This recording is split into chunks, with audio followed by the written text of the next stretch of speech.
धन्य और अति भाग्यवान हूँ। महात्माओं ने मुझे पवित्र कर दिया है। जो आपने वेद विख्यात महापुण्यदायक पुराण सुनने की इच्छा की, तो मैं संपूर्ण श्रुति के अर्थ से युक्त पुराण सुनने की इच्छा करता हूँ।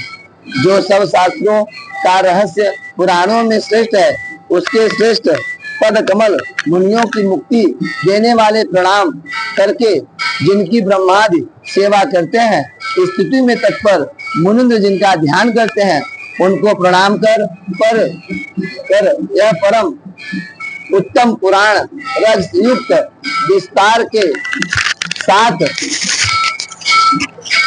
आपसे कहता हूँ।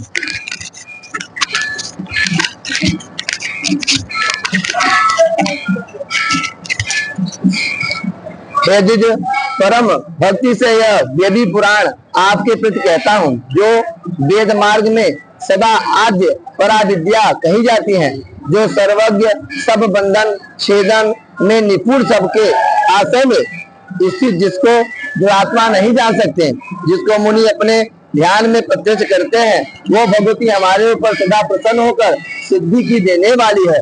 इस सत असत रूप जगत को निर्माण करके जो अपनी त्रिगुणात्मक शक्ति से इस जगत की रक्षा करती है और कल्पांत में संहार कर उसी प्रकार रमण करती है, उस सब विश्व की माता को मन से प्रणाम करता हूँ।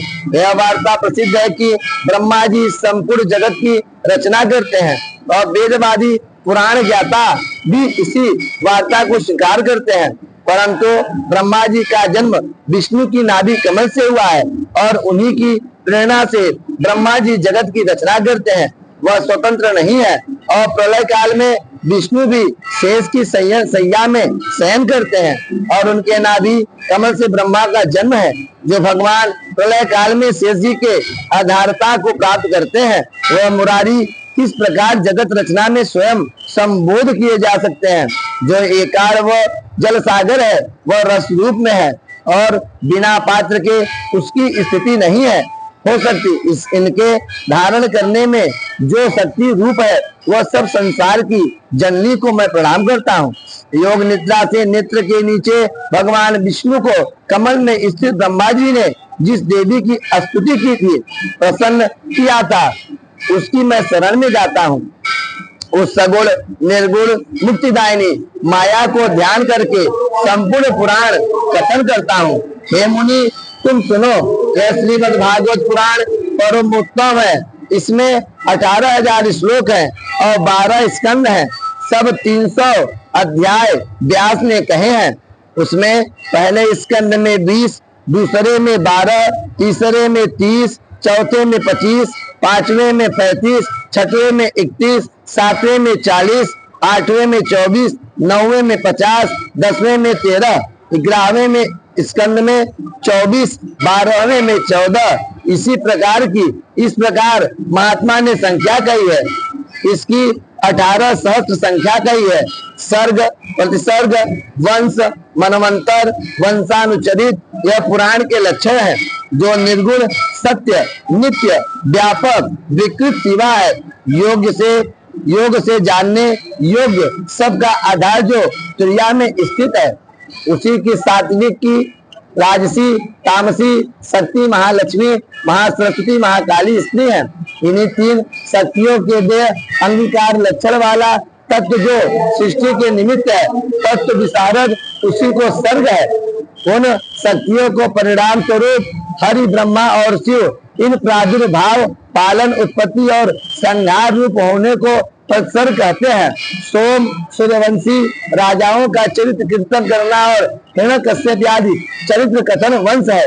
स्वयंभू आदि मनुओं का वंश वर्णन करना और उनकी काल संख्या कथन मनवंतर वर्णन है।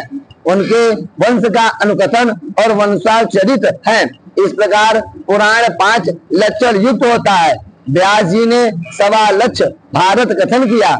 वह 5वां वेद सम्मत इतिहास कहता है। शौनक जी बोले, हे सूत जी, वे कितने सब पुराण और कितनी उनकी संख्या है, सब आप विस्तार से कहिए। कलिकाल में सारणवासी ब्रह्मा जी ने मनोमय चक्र देकर हमको यहाँ स्थापित किया और ये कहा कि तुम इस चक्र में पीछे पीछे चले जाओ। यहाँ इस चक्र की धार शीर्ण हो जाए वही स्थान पवित्र जाना है। वहां किसी प्रकार भी कली का प्रवेश न होगा, तब तक तुम वहां रहो जब तक फिर सतयुग आवे। यह उनको वचन सुनकर सब उस चक्र को ग्रहण कर चले गए। वह चक्र भी सब देश के देखने की इच्छा से चला। चलते हुए वहां की चक्र की नैनी सारण से हो गई। इसी कारण यह परम देश नैनी सारण नाम से विख्यात हुआ। यहाँ कली का प्रवेश नहीं होता, कारण यहाँ हमने स्थापना की और सिद्ध महात्मा मुनि कली के भीतर होकर यहाँ रहते हैं।